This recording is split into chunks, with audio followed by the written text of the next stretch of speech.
Hello students. इस video में हम लोग सीखेंगे कि ग्लाइकोलिसिस का और ग्लूकोनियोजेनेसिस का रेगुलेशन कैसे होता है।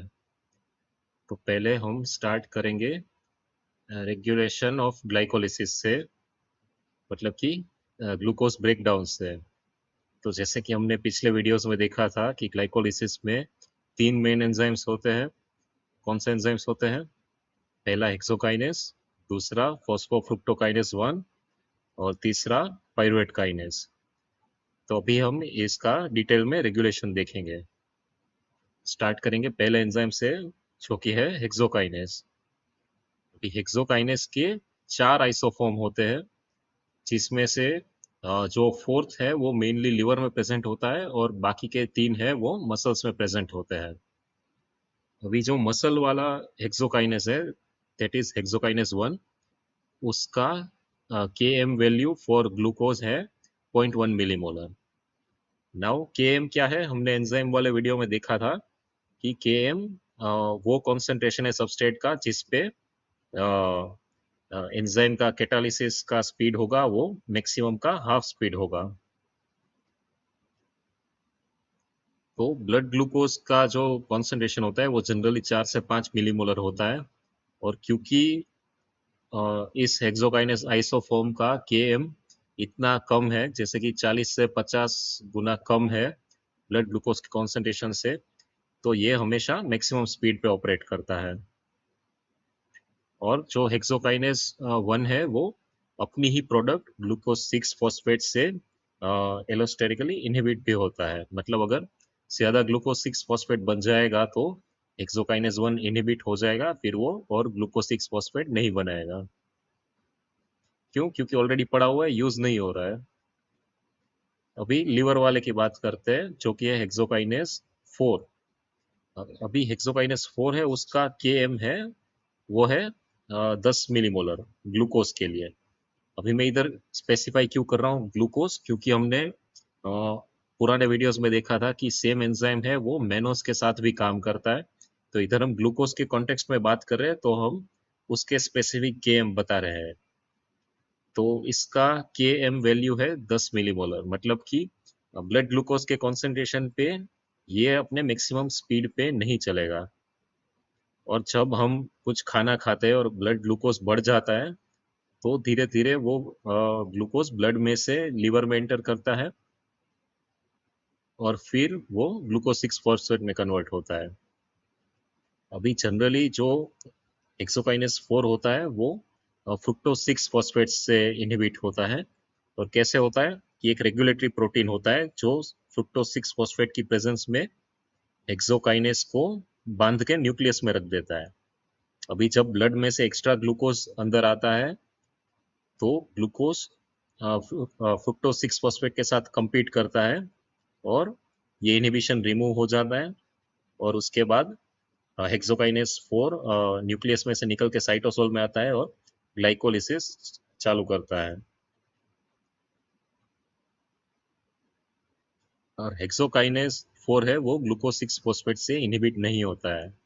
मतलब कि ग्लूकोज 6 फॉस्फेट का हाई लेवल रहेगा, फिर भी वो ग्लूकोज 6 फॉस्फेट बनाता रहेगा, अपना काम चालू रखेगा। अभी दूसरा एंजाइम है फॉस्फोफ्रुक्टोकाइनेस 1। तो जैसे कि लास्ट टाइम भी हमने देखा था कि जब एटीपी लेवल्स बढ़ जाते हैं तो ये एंजाइम इनहिबिट हो जाता है। और जब एडीपी और एएमपी के लेवल्स बढ़ जाते हैं, कि जो कि दोनों एटीपी के ब्रेकडाउन से प्रोड्यूस होते हैं, एटीपी के ब्रेकडाउन से एडीपी बनता है और दो एडीपी कंबाइन होके एक एटीपी और एक एएमपी बनता है। तो मतलब अगर एएमपी का लेवल बढ़ रहा है, मतलब एटीपी के लेवल्स बहुत डाउन हो गए हैं। तो ये केस में क्योंकि सेल को एक्स्ट्रा एनर्जी चाहिए तो उसको ग्लूकोज ब्रेक डाउन करना पड़ेगा, तो जो ये एंजाइम है उसका इनहिबिशन कम हो जाता है और वो फिर से एक्टिव हो जाता है। अभी अगर सिट्रेट के लेवल्स ज्यादा है तो भी वो एटीपी के इनहिबिटरी इफेक्ट्स को बढ़ा देता है। अभी सिट्रेट कहाँ से प्रोड्यूस होता है वो हम आगे टीसीएस साइकिल वाले वीडियो में देखेंगे कि हाई लेवल्स ऑफ सिट्रेट है तो मतलब सेल्स के पास ऑलरेडी ज्यादा एनर्जी है, उसको और ग्लूकोज ब्रेक डाउन करने की जरूरत नहीं है। और ये जो एंजाइम है वो फ्रुक्टोज 2,6 बिसफॉस्फेट से एक्टिवेट होता है। अगर सेल में फ्रुक्टोज 2,6 बिसफॉस्फेट नहीं होगा तो PFK1 एक्टिवेट नहीं होगा, specially in the case of liver, और ग्लाइकोलिसिस नहीं होगा। थर्ड एंजाइम है पाइरुवेट काइनेस। उसके दो टाइप है, दो आइसोफॉर्म्स हैं, एक लिवर का और दूसरा मसल का। अभी दोनों आइसोफॉर्म्स है वो एसिटाइल कोए के हाई लेवल से इनहिबिट होते हैं। अभी एसिटाइल कोए के हाई लेवल्स कहाँ से आ सकते हैं? वो फैट ऑक्सीडेशन में से आ सकते हैं। तो अगर फैट का ऑक्सीडेशन हो रहा है तो मतलब एक साथ दो फ्यूल यूज करने का जरूरत नहीं है। तो अगर ऑलरेडी फैट ऑक्सीडेशन चल रहा है तो फिर सेल ग्लूकोज यूज नहीं करना चाहेगा। अभी स्पेशली जो लिवर वाला आइसोफॉर्म है वो फॉस्फोराइलेशन से भी कंट्रोल होता है। जब ग्लूकागोन रिलीज होता है ब्लड में तो वो CAMP मतलब कि cyclic AMP dependent protein kinase को एक्टिवेट करता है, जो कि पाइरुवेट काइनेस को फॉस्फोरिलेट कर देता है और उससे पाइरुवेट काइनेस इनएक्टिव हो जाता है, मतलब कि वो ग्लाइकोलिसिस को रोक देता है। अभी हम देखेंगे कि ग्लूकोनियोजेनेसिस मतलब कि the process of synthesising new glucose from scratch, वो कैसे रेगुलेट होता है। तो इसमें मेनली दो जगह पे रेगुलेशन होता है। पहला है पाइरुवेट कार्बोक्सिलेज, जो कि ग्लूकोनियोजेनेसिस के फर्स्ट स्टेप को रेगुलेट करता है, और दूसरा है FBPS1। तो पाइरुवेट कार्बोक्सिलेज है वो अगेन हाई एसिटाइल कोए की प्रेजेंस में एक्टिवेट होता है। जैसे कि अभी हमने डिस्कस किया, हाई एसिटाइल कोए है मतलब फैटी एसिड ऑक्सीडेशन हो रहा है, तो जो एक्स्ट्रा पाइरुवेट है उसमें से सेल ग्लूकोज बना सकता है। और जो दूसरा एंजाइम है FBPS1, वो AMP की प्रेजेंस में इनहिबिट होता है। AMP का प्रेजेंस ज्यादा है मतलब ऑलरेडी सेल का एनर्जी लेवल लो है, और अगर लो एनर्जी है तो फिर वो ग्लूकोज बनाने के लिए अपना और एनर्जी स्पेंड नहीं करेगा।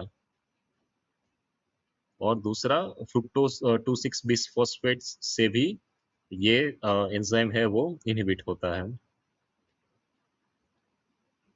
अभी फ्रुक्टोज 2,6 बिसफॉस्फेट है वो दोनों केस में रेगुलेट करता है, ग्लाइकोलिसिस को भी और ग्लूकोनियोजेनेसिस को भी। तो इसका रेगुलेशन कैसे होता है? तो इसका सिंथेसिस होता है फॉस्फोफ्रुक्टोज काइनेस 2 एंजाइम से, और इसका ब्रेकडाउन होता है FBPS2 एंजाइम से। अभी PFK2 है वो डीफॉस्फोरिलेशन से एक्टिव होता है। अभी एक्चुअली जो PFK2 और FBPS2 है ये दो अलग अलग एंजाइम नहीं है, ये एक ही प्रोटीन है जिसके पास दो सेपरेट और ओपोजिंग फंक्शंस हैं। तो उसका जो PFK2 वाला फंक्शन है वो डीफॉस्फोरिलेटेड स्टेट में एक्टिव होता है, और वो इंसुलिन की वजह से होता है। और जो FBPS2 वाला एक्टिविटी है वो cyclic AMP dependent protein kinase से एक्टिवेट होता है, और वो फॉस्फोरिलेटेड फॉर्म में एक्टिव होता है, और वो ग्लूकागोन की इफेक्ट की वजह से होता है। अभी इंसुलिन कब रिलीज होगा? जब ब्लड ग्लूकोज लेवल हाई हो जाएगा। और ग्लूकागोन कब रिलीज होगा? ऑपोजिट कंडीशन में, कि जब ब्लड ग्लूकोज बहुत लो हो गया है। अभी ऑलरेडी अगर ब्लड ग्लूकोज हाई है तो नया ग्लूकोज बनाने का मतलब नहीं है। और अगर ब्लड ग्लूकोज लो है तो लीवर को बाकी के ऑर्गन्स के लिए, जैसे कि मसल्स के लिए और ब्रेन नर्वस सिस्टम, वो सब के लिए ग्लूकोज बनाना पड़ेगा। अभी अगर इंसुलिन रिलीज हो रहा है और ऑलरेडी ब्लड ग्लूकोज हाई है तो लीवर खुद वो ग्लूकोज यूज कर सकता है अपने एनर्जी के लिए, मतलब कि वो ग्लाइकोलिसिस कर सकता है। और ऑपोजिट केस में ब्रेन और मसल्स के लिए उसको सारा ग्लूकोज बचा के रखना पड़ेगा, तो वो खुद यूज नहीं करेगा, उल्टा वो एक्स्ट्रा ग्लूकोज बनाएगा। इंसुलिन होता है वो PFK2 यानी कि फॉस्फोफ्रुक्टोकाइनेस 2 एंजाइम को एक्टिवेट करता है और ग्लाइकोलिसिस को प्रमोट करता है, जबकि ग्लूकागोन होता है वो फ्रुक्टोज 2,6 बिस फॉस्फेटेस एंजाइम को एक्टिवेट करता है और ग्लूकोनियोजेनेसिस को प्रमोट करता है। तो मतलब कि पूरा जो प्रोसेस है रेगुलेशन का वो तीन चीज़ों पे डिपेंड करता है। पहला तो ब्लड ग्लूकोज और फ्रुक्टोज 2,6 बिसफॉस्फेट के लेवल्स, और तीसरा है जो फोस्फोफ्रुक्टोकाइनेस 2 और एफबीपीएस 2 है उसका फॉस्फोरिलेशन लेवल। अगर ब्लड ग्लूकोज हाई है तो इंसुलिन रिलीज होगा। इंसुलिन फोस्फोप्रोटीन फॉस्फेटेज को एक्टिवेट करेगा और वो जाके फॉस्फोरिलेशन हटा देगा।